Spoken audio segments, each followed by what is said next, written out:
ભરી બજારમાં કોઈ વેસાળો હરિશ્ચંદ્ર ડોક્ટર સારી હતા અને સંત કીધા જાતા પુરાણ ભરી બજારમાં કોઈ વેસાળો કોઈ તેલ કળામાં પડતા સુધરવા પણ પોતાની નારીઓને દાનમાં દેતા જલારામ રઘુરાજા ઘરની નારીને એ જ દાનમાં દેતા એના મૂળ ચૂકવવા પડતા સાધુના પડારે એ મનવા નથી મફત ના મળતા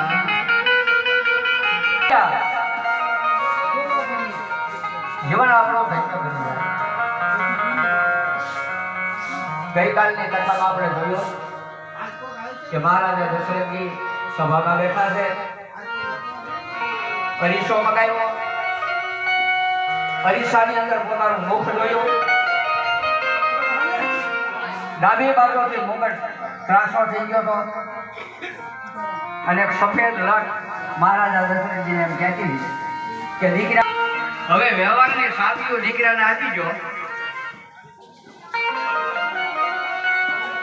આ કથા આપણે જો રસોડાને નથી મેં ખાલી કહી દીધું કે ઘરમાં વહુ આવી જાય દીકરો પડી જાય આપણને એમ થાય કે દીકરો બરાબર છે તો સારી આપી દેજો મારા વાહ ભગત વાહ જો આનો લેજો પેલો હરખો આમ વ્યવસ્થિત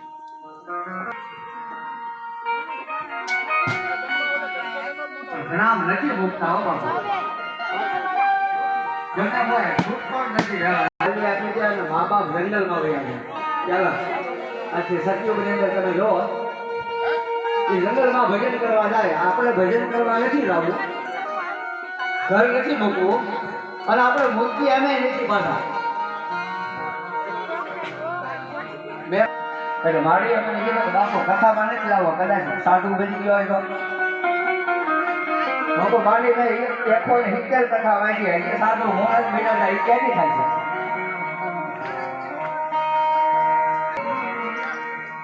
સારી આપી દીધા પછી જે જીવવાની મજા આવશે ને ભાઈ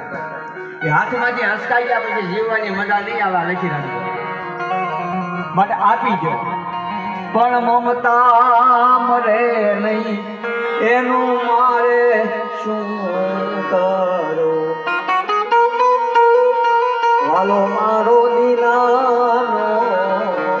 દયા મમતા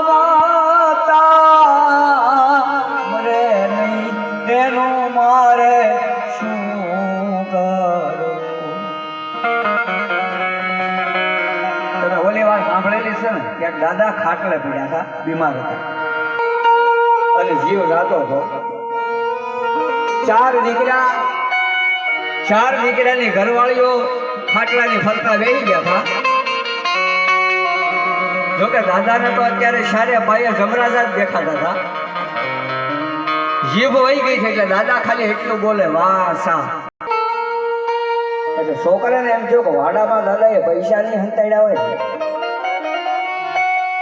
બોલી શકતા નથી એવા આનું કઈક કરવું પડશે